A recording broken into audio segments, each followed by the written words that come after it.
예, 안녕하십니까. 오늘 그 켈트 그리스도 두 번째 시간입니다. 오늘은 그 1장과 2장, 그 노래의 기억, 두 번째 잊혀진 멜로디, 이렇게 두 개를 살펴보겠습니다. 사실 이제 켈트 영성이 저번 시간에도 이렇게 말씀드렸지만, 묶여 있는 어떤 것이 아니었어요. 이제 여러분들이 이 켈트 그리스도 그 책을 이제 보시면 알겠지만, 원래 이 사람들이 저 유럽의 원주민들이라 그랬잖아요. 프랑스 남부 지역에도 있고 뭐 저기 유럽 전역에 걸쳐서 흩어져 있습니다. 특별히 이제 굉장히 재미있는 것은 뭐냐면 영국 기독교회가 이제 정교회가 아니거든요. 영국의 과거에 이제 기독교가 원래는 캐톨릭이었잖아요. 영국도 똑같이 이제 로만 캐톨릭 안에 범주에 속해 있다가 그 다음에 시간이 지나면서 이 사람들이 이제 헨리 8세 때, 그렇죠? 헨리 8세 때 앤 볼린 문제 때문에, 그러니까 앤하고 이제 먼저 어, 이게 이제 헨리 8세가 원래 부인이 스페인 쪽 사람이었는데, 이 사람들이 이제 교황청하고 이제 막역한 사이였거든요. 그 집안이. 그런데 이제 그 사람이 아이를 못 낳는다 해서 궁녀하고 바람이 났어요. 헨리 8세가. 그래가지고 그 사람하고 이제 자기 결혼하겠다. 이제 이혼하고 먼저 여자분 이혼하고 이 사람하고 결혼하겠다.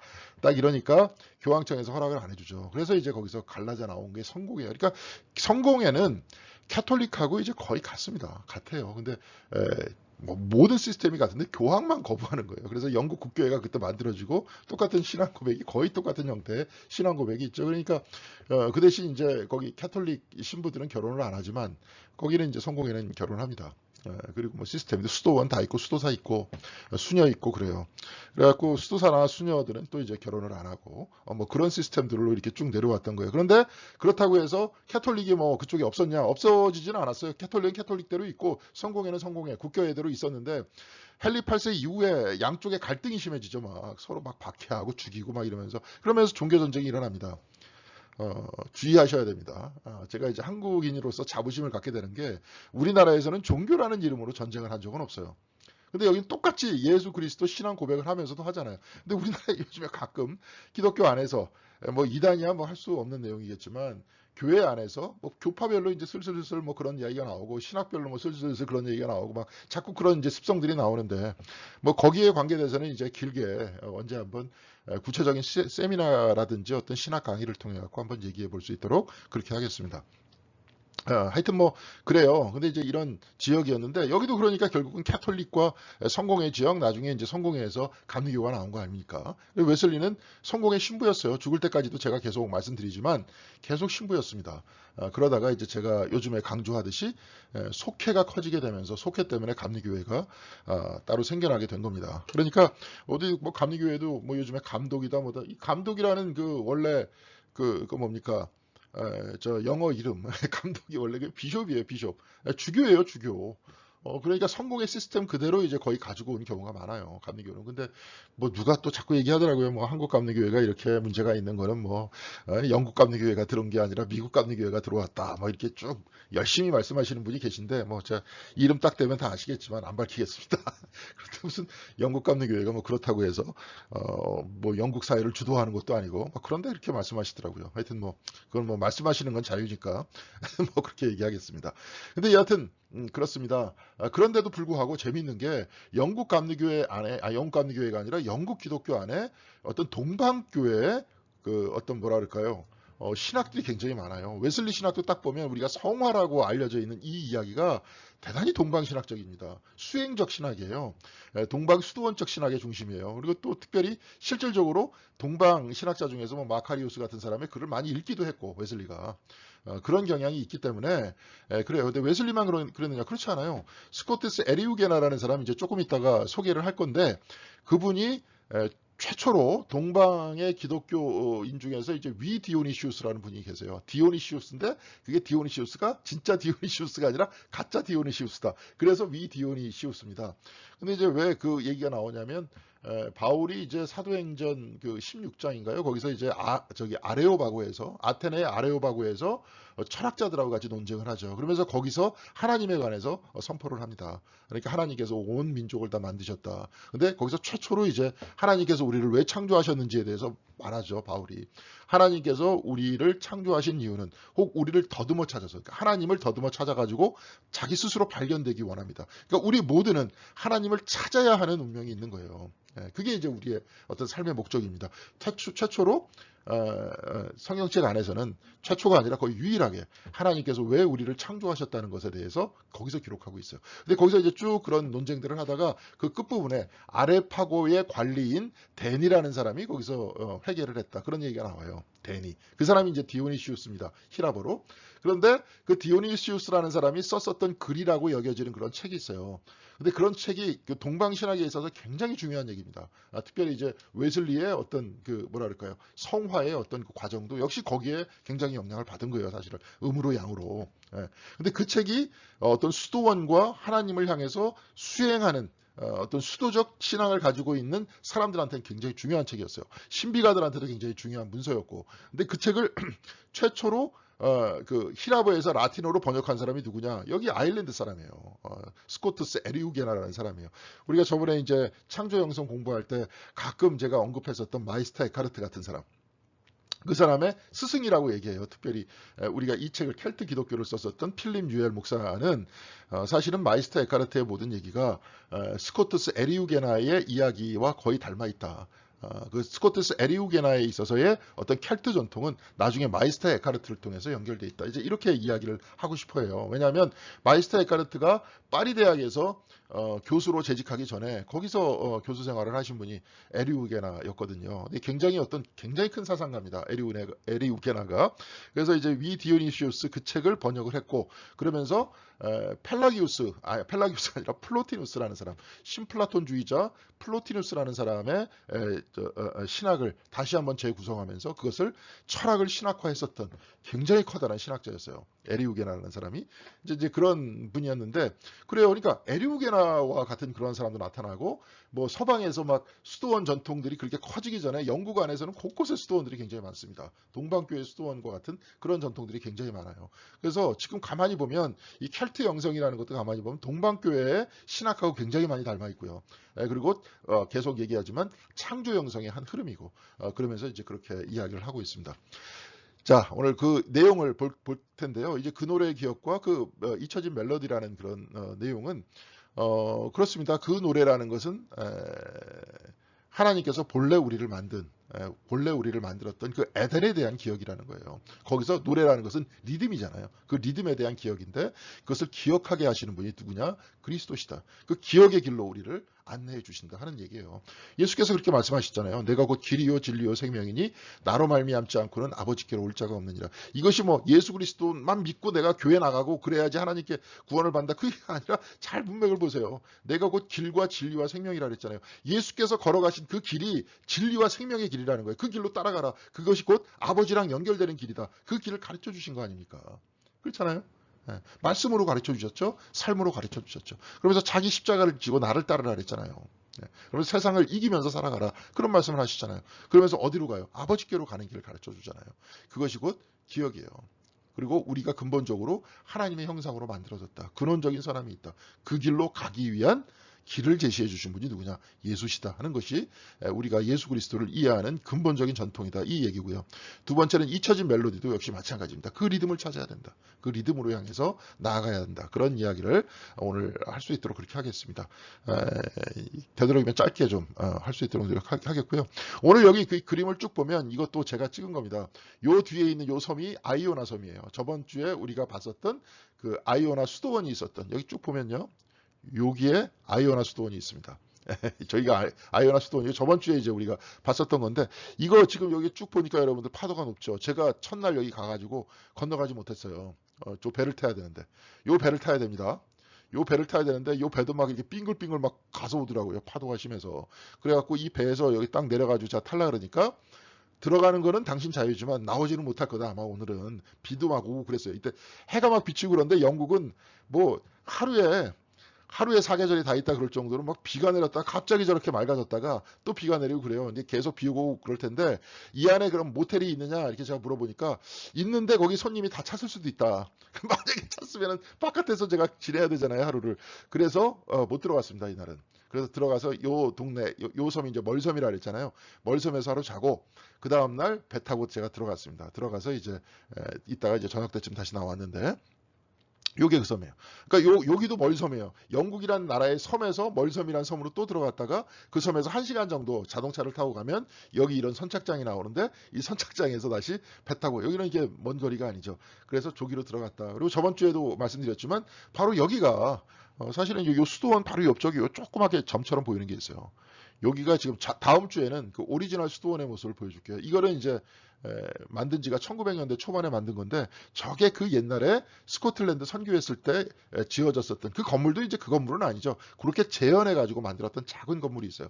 그 작은 건물에서 수도 생활을 하면서 이 여기로 배를 건너 가지고 어디가 거기까지 올라갔던 거예요. 그 네스호까지 이렇게 지나가 가지고 네스호도 한번 보여드리겠습니다. 네스호까지 지나가면서 스코틀랜드 선교를 했다. 그래서 스코틀랜드가 구체적으로 선교지가 이렇게 된 것이다. 그래서 초창기에 이 사람들 뭐 콜롬바 성인이라든지 뭐 성 패트릭이라든지 이런 사람은 다 켈트 영성의 그룹에 속하는 사람들이었고 그들이 곧 이쪽에 이제 선교를 했었다는 것들을 보입니다. 여기서도 이게 쭉 보면은 여기서도 사람이 살잖아요. 몇몇 많은 가구가 아니더라도 아이오나 섬에 사람이 삽니다.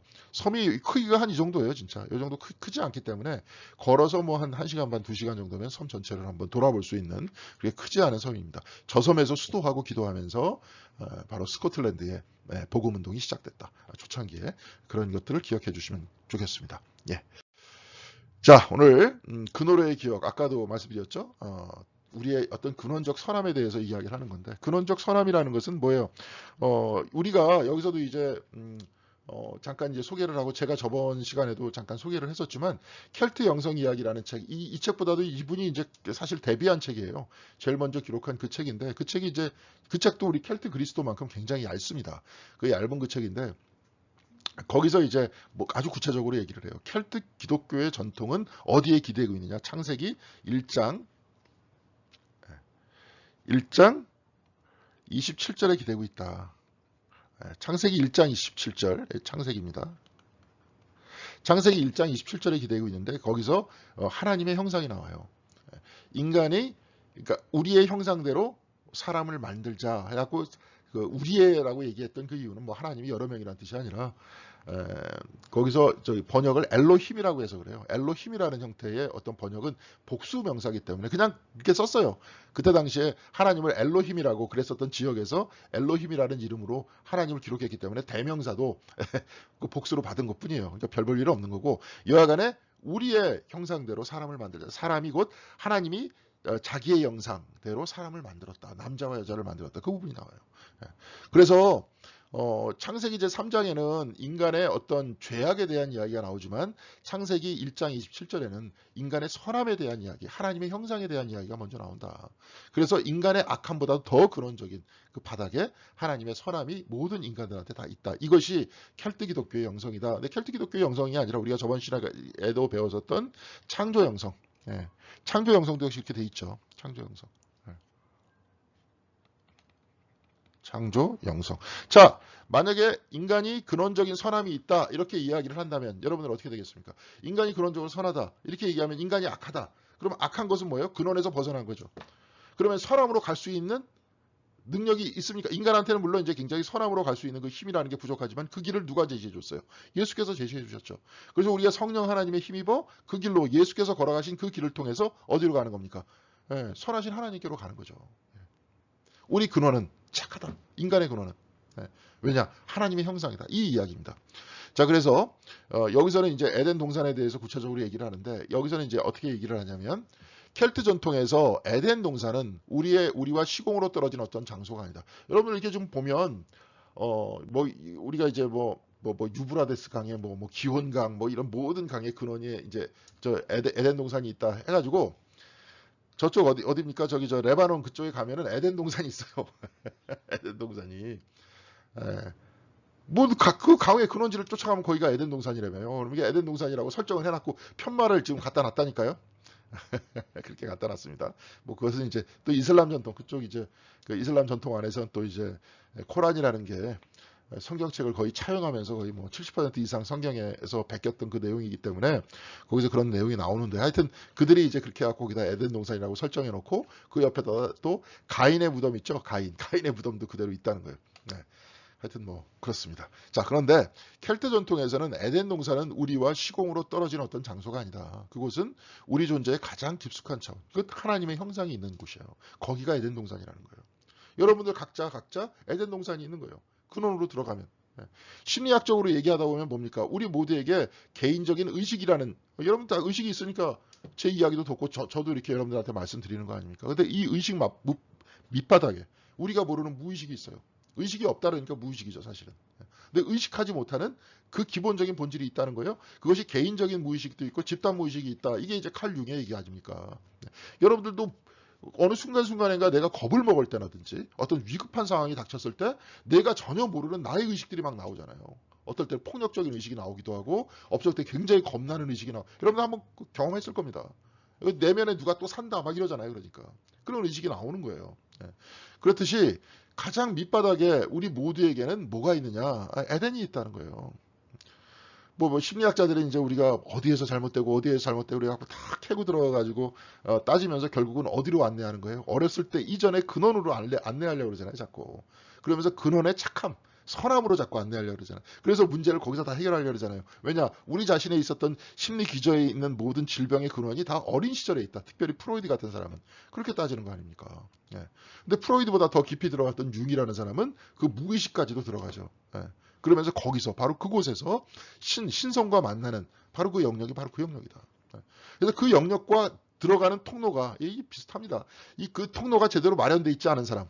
이런 사람은 굉장히 심리적으로 방황한다. 왜냐? 자기의 본질, 자기 자신의 모습으로 살지 않으니까. 여기서도 마찬가지입니다. 우리의 본연의 길은 뭐예요? 에덴이에요. 에덴으로 갈 수 있는 그 길을 마련해 주는 분이 누구예요? 그리스도예요.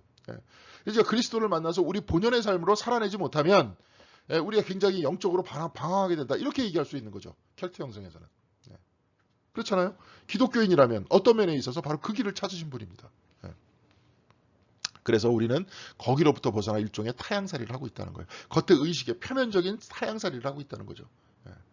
그것과 건강하게 의식과 무의식이 만난다든지 에덴과 우리와 만난다든지 우리가 여기서 이제 현존 기도 드리시는 분은 아시겠지만 늘상 하나님과 더불어 살면서 내가 하나님과 함께 있고 하나님이 내 중심이 있고 나를 둘러싸고 계시다는 것들을 확실하게 마음으로 붙들고 믿고 체험하면서 살아가는 사람. 이런 사람 타향살이가 아니죠. 어딜 가나 고향이죠. 왜? 하나님과 늘 함께 있으니까. 근데 여기서는 그런 의식적인 그 생활을 하면서 표면적인 생활을 하면서 타향상을 하고 있다는 거예요. 그래서 하나님 형상은 단지 우리의 세례 여부에 따라 있을 수는 없고 뭐 세례가 갑자기 딱 우리를 세례를 딱 주면 하나님의 형상이 뿅 하고 나타나는 겁니까? 없을 수도 있는 그런 특성을 지니고 있는 것이 아니라 하나님의 현상은 우리 존재의 원래 영역이라는 거예요. 본래 우리가 그렇게 만들어졌잖아요. 창세기 1장 27절에 그걸 가르쳐주고 있잖아요. 그래서 본래 인간은 뭐예요? 선함이에요. 교화할 수 있어요. 거기에 대해서 믿어야 돼요. 저번 시간에도 한번 얘기했나요? 이용도 목사라는 분은 이렇게 얘기를 해요. 진짜로 그분이 그렇게 실질적으로 많이 사셨던 흔적들은 있어요. 근데 제가 옆에서 보지 않았기 때문에 옛날 분이니까 잘 모르는데 그분이 그런 말씀을 하세요. 한 사람한테 한 가지의 선이 있고 99가지의 악이 있느냐. 나는 그렇다면 그 사람의 한 가지의 선을 존경하면서 그 사람과 같이 하겠다. 그런 얘기를 합니다. 얼마나 멋진 얘기입니까? 그러면서 사실 그렇게 옆에서 있어주는 사람들이 있어야 사람이 변화되는 거죠. 집안에서도 역시 마찬가지 아닙니까? 세상이 온통 다 나에게 대해서 막 이렇게 비난하고 그래도 집안에 있는 가까이 있는 사람들이 믿어주고 그랬을 때 그 사람들이 삐뚤어 안 나가는 거죠. 그러면서 그 사람들이 믿어주는 사람들의 또한 그 마음들을 의지하면서 근원적인 선함 안에서 살아나가는 거 아닙니까? 그런 얘기예요. 그래서 인간이 근원적으로 악하다는 게 아니라 근원적으로 선하다 하는 것이 켈트 형성의 특징이다. 성경책에서 보더라도 원죄 이전에 우리가 뭐가 나와 있어요? 원복이 나왔어요. 그래서 우리는 저번에 원복이라고 얘기했던 겁니다. 그런 얘기예요.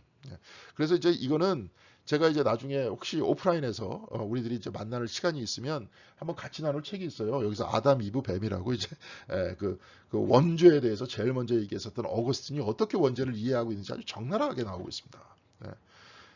별로 이제 그 부분에 있어서는 존경할 만한 사람이 아니에요. 그 글들을 보면은 야 이게 도대체 어떻게 이런 사람이 이런 글을 쓸 수 있나 할 정도로 좀 심각한데 문제는 여기서도 다 나옵니다. 사람이 구체적으로 죄인이라 그래야지 제국의 통제를 받을 수 있다 하는 이야기가 나옵니다. 하여간에 하나님의 형상대로 만들어졌다는 것은 창조성이 우리 존재의 핵심에 있다고 우리의 삶과 관계를 지배해온 어떤 황폐함보다 더욱 깊은 곳에 우리 뭐가 있어요? 창조성이 있어요.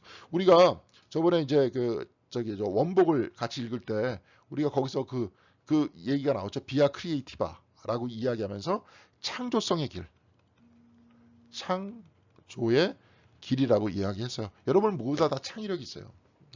하나님의 형상, 창조주 하나님의 형상이 우리 안에 있기 때문에 뭐든지 만드세요. 어떤 분은 뭐 뜨개질을 하시는데 일가견이 있든지 다 모든 사람이 다 예술가라는 거예요. 예. 그렇죠? 근데 표현들을 잘 못해. 나 같은 경우에도 분명히 예술성이라는 것들이 존재를 하는데 어릴 때서부터 그림을 못 그려. 뭐 음악을 못해. 이런 형태의 이야기들이 스스로가 막 아니면 주변에 있는 사람으로부터 들었던 얘기가 들어와서 스스로를 막 억압하고 있는 거예요. 그러니까 그림 그릴 때마다 자신감이 없어져요. 계속 움츠려들고. 이제 그런 모습 때문에 오히려 거꾸로 거기에 대해서 긍정하면서 오히려 자기 자신의 예술성과 창의성에 대해서 긍정하면서 훈련하고 그 안에서 자기 자신의 예술성을 회복하는 것이 뭡니까? 그게 이제 비아 크리에이티바 창조의 길이라 그랬죠 저번에. 여기도 마찬가지로 창조성이 우리 내부서부터 있다는 거예요. 근데 문제는 이 창조성이 왜곡됐을 경우에 굉장히 악해질 수 있다. 그래서 인간이 천사와 같이 될 수도 있겠지만 뭐예요? 악마와 같이 될 수도 있다 하는 것들을 얘기하죠. 그래서 우리 안 깊은 곳에는 뭡니까? 하빌에 대한 갈망이 있다는 거예요. 그래서 아까도 얘기했지만 에덴과의 하빌, 나의 본질적인 삶과의 하빌, 또한 하나님과의 하빌. 예, 하나님으로부터 우리는 나왔잖아요. 그래서 무로부터의 창조가 아니라 저번 시간에 그렇게 얘기했잖아요. 하나님으로부터 창조라 그랬잖아요. 이게 뭐예요? 말씀으로부터 창조된 거 아닙니까? 그러니까 근원으로 다시 되돌아가고 싶어하는 열망이 있다는 거죠. 왜냐하면 만물이 비롯된 그분 안에 우리의 시원이 있는 까닭이다. 우리가 근원이 거기 있기 때문에 그래요. 자꾸 고향을 찾잖아요. 여러분들. 자꾸 고향을 찾잖아요. 한번 설교 때도 말씀드렸지만. 근데 시원을 자꾸 찾으려는 거예요. 근원을. 그래서 이제 요한의 비밀서라는 책에서는 그리스도는 인간이 자기 자신을 잊어버렸다고 요한에게 말씀을 하세요. 여기서 이제 요 책을 제가 가지고 왔습니다. 요 책이 이제 그래서 책을 이제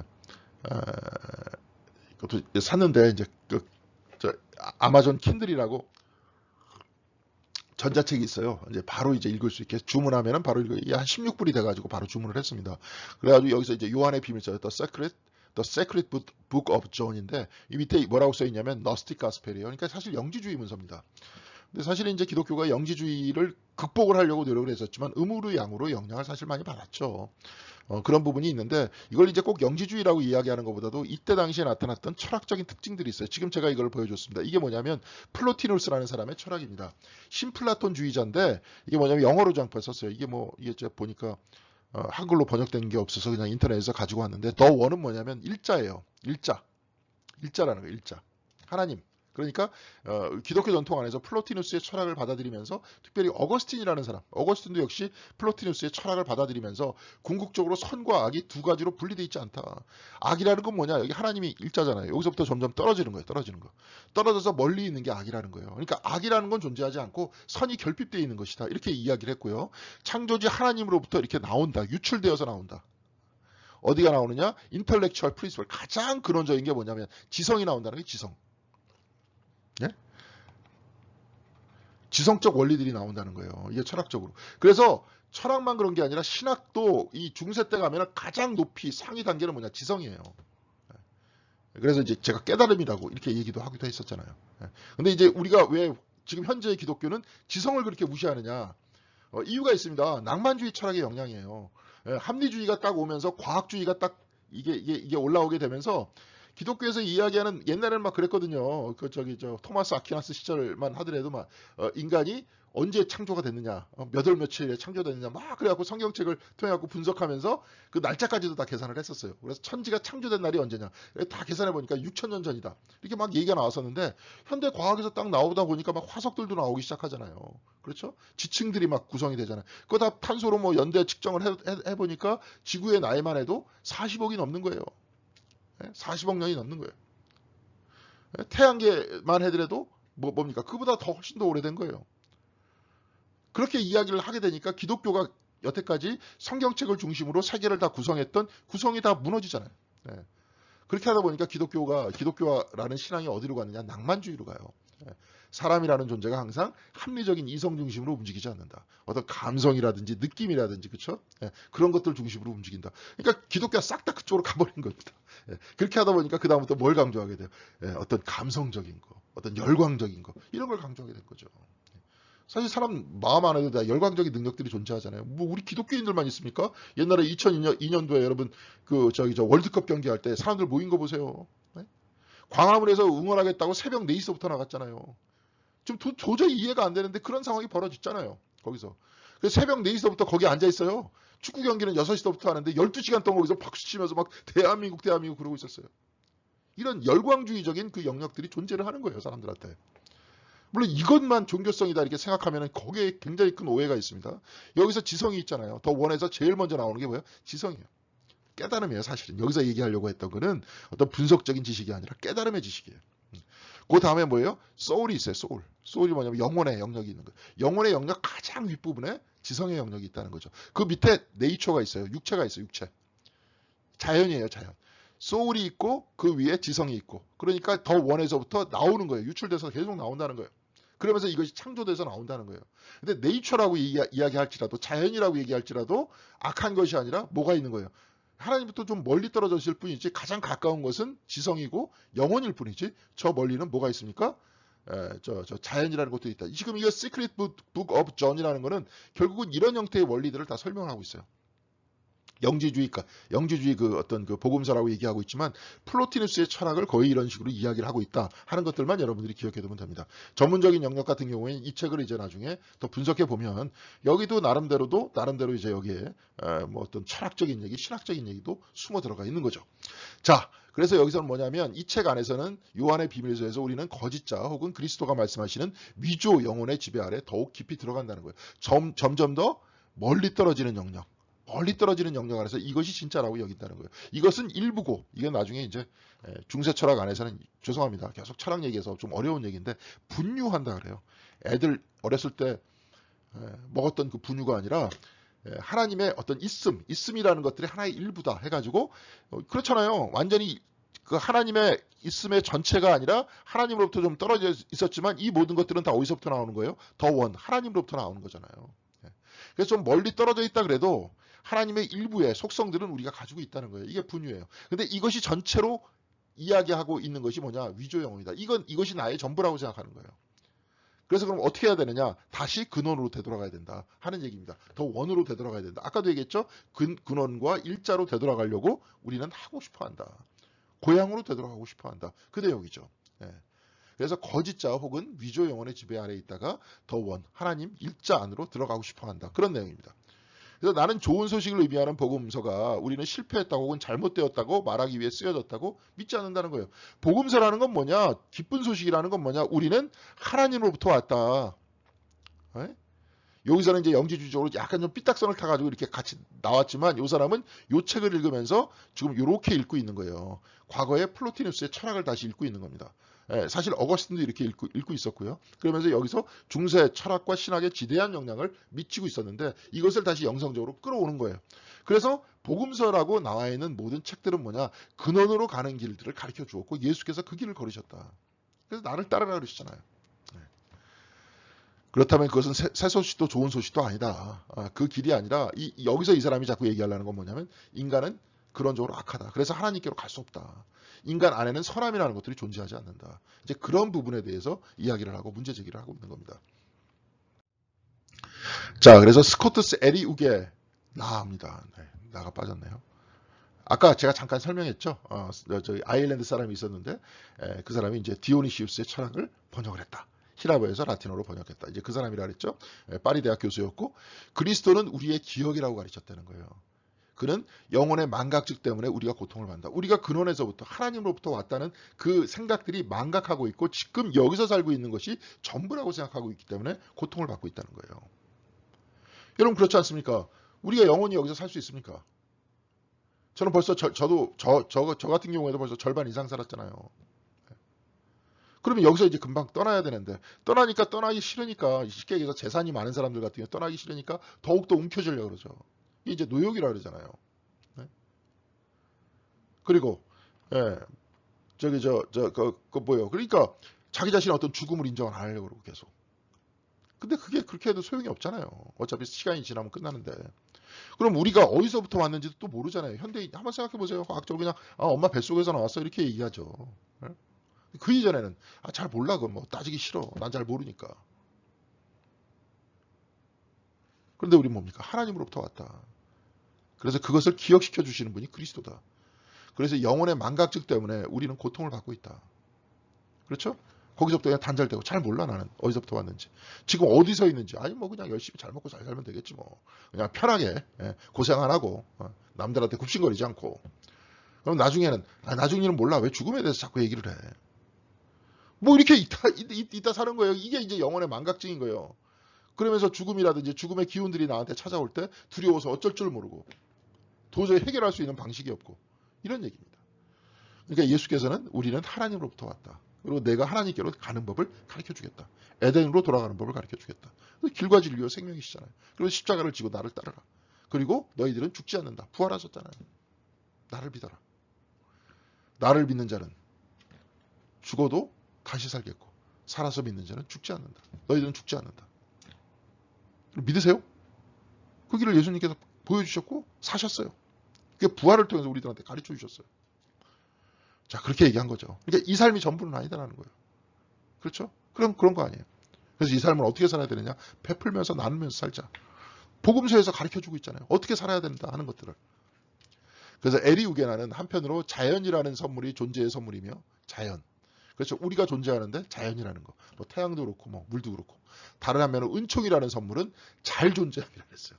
이 안에서 충만하게 잘 존재하는 거. 예. 이렇게 얘기한다는 거예요. 우리 주변에 있는 물질이라는 것들은 다 존재의 선물이고 하나님께서 주신 은총이라는 것들은 이 안에서 충만하게 잘 존재하게끔 만드는 것이다. 그러면 이 사람들이 이야기하는 에리우게라가 얘기하는 천국이란 건 어떤 곳이에요? 죽어서 가는 그 어떤 장소가 아니라 그 뭐예요? 하나님과 함께하는 이 삶이라는 게 천국인 거죠. 그렇죠?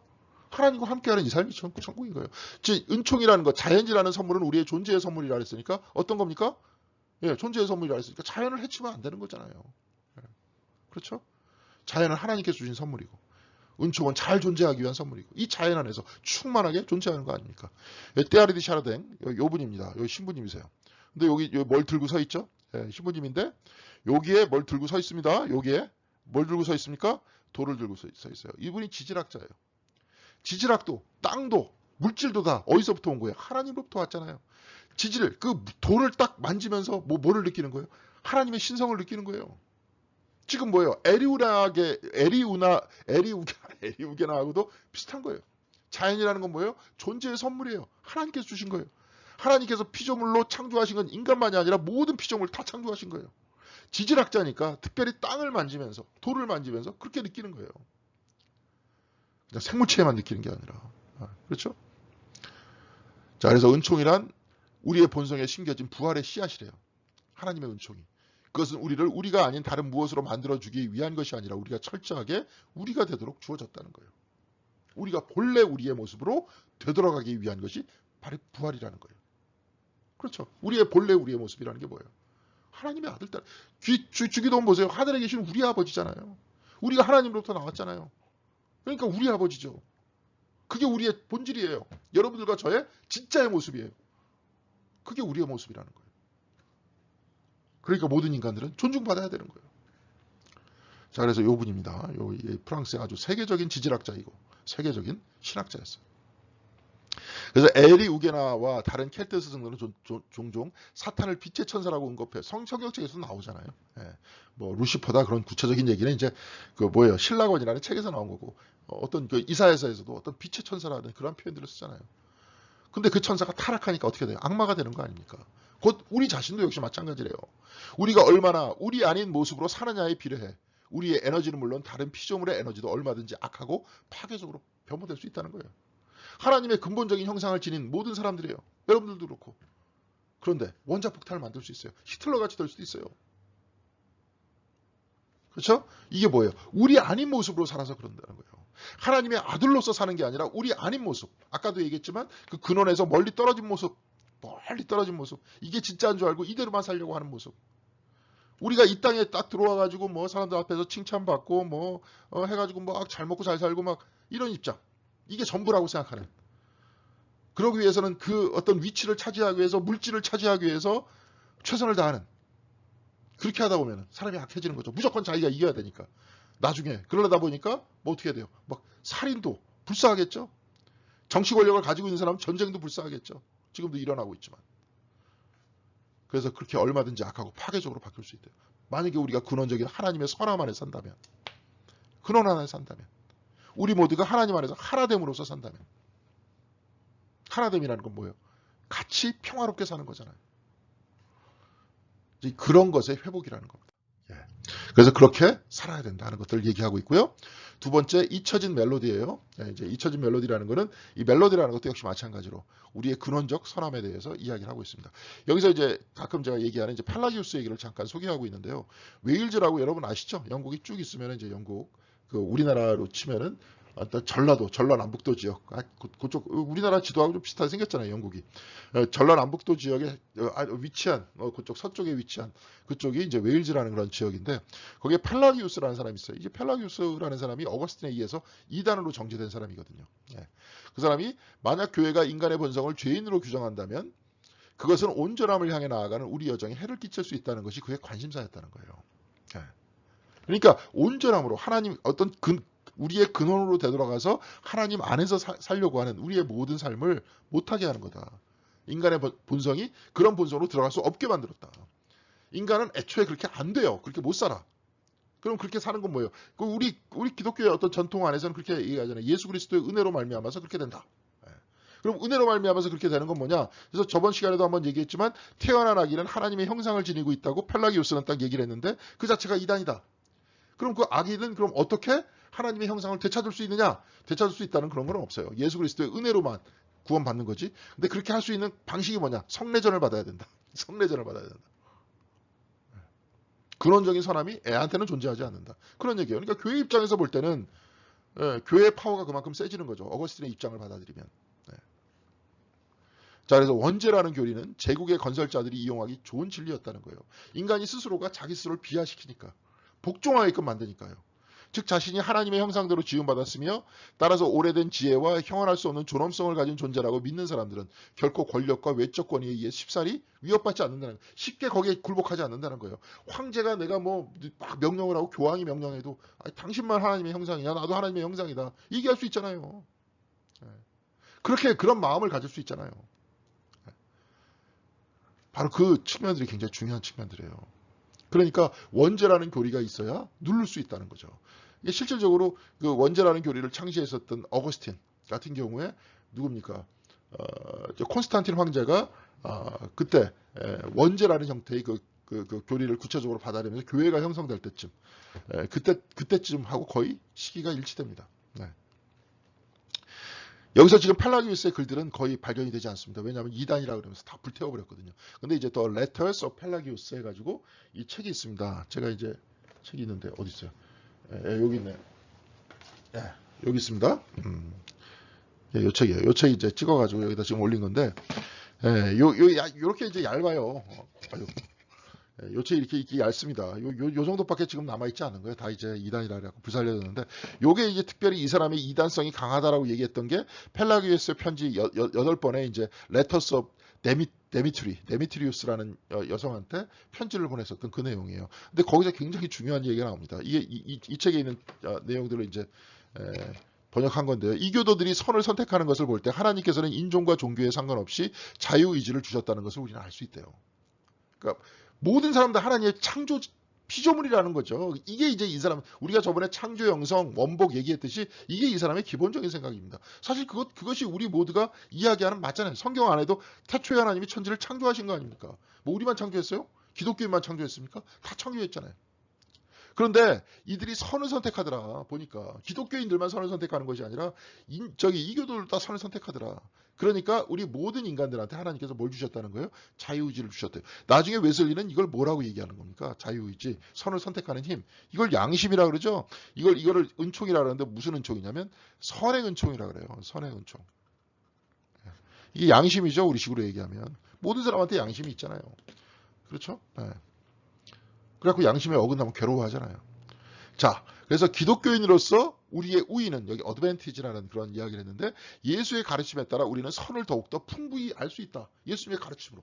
그래서 그의 본을 따라 선을 선택할 수 있다는 것이다. 이게 우리의 우위다. 그러니까 예수님께서 예수의 가르침에 따라 선을 풍부하게 알고 선을 선택할 수 있다. 이 얘기가 무슨 얘기입니까? 그 길을 가르쳐 줬다는 거 아니에요, 예수님께서. 그 어떤 길이에요? 하나님께로 나아가는 길을 가르쳐 줬다. 지금 그 얘기예요. 자, 그런데 제후의 교회는 마치 펠라기우스가 우리의 본성이 신성하기 때문에 우리에게는 은혜가 필요 없으며 따라서 그리스도 역시 필요하지 않다고 말한 것처럼 묘사했다. 그렇지 않잖아요. 지금 금방 글을 읽어보니까. 펠라기우스가 쓴 데미트리아스에게 보내는 편지. 자, 좀 아까 읽어줬던 그거 굉장히 길어요. 그 편지가. 그 편지가 굉장히 긴데 여기에 이제 나와 있습니다. 그래서 그는 그리스도가 은혜와 함께 오신다는 것이 우리를 우리의 본성과 다시 연결시키기 위함이다. 그거 외에는 또 있습니다. 다시 연결시키기 위함이다. 그리스도께서는 다시 연결시키시는 분이다. 라고 분명히 진술했음에도 불구하고 오늘날 심지어 가장 존경받는 신학자 사이에서도 위에 그릇된 진술이 불행히도 계속 반복되고 있다는 거예요. 이런 부분이 있고 특별히 이제 최초에 어거스틴한테 정죄받았을 때는 펠라기우스가 두 가지예요. 펠라기우스가 여성에게 성경을 가르쳤다. 그게 첫 번째예요. 말도 안 되는 거죠. 두 번째는 태어난 아기한테는 하나님의 형상이 남겨져 있다. 그 이야기를 했다고 이단으로 정죄했습니다. 그러면서 그것이 그 이단으로 정죄했다는 걸 계속 정당화하기 위해서 후세기 모든 신학자들은 다 이런 논리를 사용했다는 거죠. 네. 이게 말도 안 된다 그런 얘기입니다. 그러면서 이제 과거에 그가 가지고 있었던 자기 체험을 해요. 이제 휴거가 되는 거. 휴거에 대해서 막 얘기를 들으면서 갑자기 하나님이 오신다 이렇게 얘기를 하면서 자기가 과거에 어떤 생각을 가졌는지 이렇게 쭉 쓰고 있어요. 그날 한밤중에 나는 땅의 진동을 느끼고 잠에서 깨어났다. 땅이 막 흔들렸대요. 그러니까 지진이 있었나 보죠. 하지만 그것이 무엇인지 몰랐다. 나는 훌륭한 복음주의적 신앙 안에서 자라난 소년답게 본인도 이제 그렇게 살았다는 거예요. 이 사람이 이제 스코틀랜드 장로교회 출신이고 스코틀랜드 장로교회 목사예요. 그러니까 그런 소년답게 그리스도께 구원받는 사람들을 하늘로 데려가기 위해서 오신 것이다. 막 땅이 밤에 흔들리니까 예수께서 오시는 모습이다. 자기는 그렇게 얘기했다는 거예요. 나는 왠지 그리스도가 오셨다가 나를 이 땅에 남겨두고 가실 것만 같았다. 진짜 불안했다는 거죠. 자기는 그런 신앙을 가지고 있었기 때문에. 비록 어린 소년이었지만 나는 죄라는 교리를 나의 자아 이해에 너무 깊이 받아들였기에 우리가 사랑이라고 부르는 그분에게서 버림받는 것을 상상할 수 있었다. 그분이 사랑인데 절대로 우리를 놓지 않는다라는 것을 우리는 철저하게 죄인이기 때문에 우리는 놓을 수도 있다. 지옥으로 보낼 수도 있다. 이렇게 생각하고 있었다는 거예요. 그렇게 생각하고 있었다. 그러면서 그런 무슨 교리에 가지고 있었느냐. 여기에 칼빈이 가지고 있었던 그 교리 중에서 이중 예정론이라는 게 있거든요. 이중 예전. 뭐가 이중 예정입니까? 사람이 천국과 지옥을 이미 만들어놔서 천국, 지옥을 만들어놔서 천국에 갈 인간, 지옥에 갈 인간 다 예정해놨다는 거예요. 그래서 이중 예정이에요. 그래서 칼빈은 여기서 하나님의 절대 주권을 얘기하려고 한다. 그러면서 막 구원의 절대 주권을 얘기하려고 얘기했다. 이렇게 얘기하려고 했겠죠. 그렇지만 거기서 나오는 에펙트라 그러죠. 효과는 이런 효과가 나타나는 거예요. 내가 죄인이기 때문에 혹시 하나님께서 나를 선택하지 않으셨으면 어떡하지? 그러면서 그런 신앙을 가지고 있고 딱 그래가지고 막 겁냈는데 보니까 예수님께서 안 오셨고 아버지도 거기 안 들려가셨고 어머니도 계셨고 다행이다. 이렇게 생각했다는 거예요. 예수님이 안 오니까 다행이다. 이렇게 생각했다는 거예요. 오셔서 모두를 구원해 주시는 주님께서 오시는 것들을 우리는 간절히 바라야 되는데 사실은 간절히 바라지 못하는 겁니다. 왜? 죄성 때문에. 이런 형태로 만들어 놨다는 거죠. 그러면서 나중에 그렇게 얘기해요. 나만 구원받고 남은 구원받지 못하게 만드는 분. 남을 사랑하지 못하게 만드는 분. 이런 식으로 암암리에 그렇게 교회 전통들이 만들어내지 않았느냐. 그렇죠? 모두에 대한 보편적 사랑을 가지고 있고 모두 안에 있어서의 하나님의 근원적 선함이 있어서 그 사람들이 그리스도의 말씀을 통해서 신앙생활을 통해서 어디로 가요? 그리스도의 모범을 따라서 어디로 갑니까? 근원으로 나아가고 하나님께로 나아가는 그 길을 제시해야 그리고 품고 가야 그게 신앙 아니냐. 여러분 어떻게 생각하십니까? 그래야 되는 거잖아요 원래. 근데 그렇게 얘기하면서 하나님은 사랑이시다 막 얘기하다가 이 얘기할 때 죄성 얘기할 때는 이야기가 스텝이 꼬이는 거죠. 그러니까 기독교 안에서 나타나는 신학 안에서 프로블럼 오브 이블이라는 게 있어요. 죄의 문제, 악의 문제.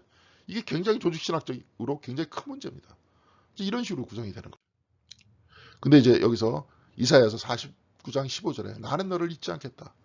그것이 인간 영혼의 중심에 주신 이 말씀을 나는 단지 소수의 사람들에게만 적용시키고 있었던 것이다. 소수의 기독교인들한테만. 자, 여러분 생각해 보십시오. 그러면 우리가 기독교인들이다, 다 이렇게 믿고 있는 사람들이다, 그럼 기독교 공동체 안에서는 항상 평화로워야 되잖아요. 여러분 어떻게 생각하십니까? 교회 안에서도 마찬가지. 그리고 우리 연회 안에서도 마찬가지, 감리교회 안에서도 마찬가지. 근데 기독교인들끼리 싸웁니까? 안 싸웁니까? 싸우잖아요. 개신교인들은 캐톨릭 뭐라고 얘기하고, 캐톨릭은 또 개신교 뭐라고 얘기하고, 더 깊이 근본주의자적인 사람, 극단주의자 사람은 서로 증오하고.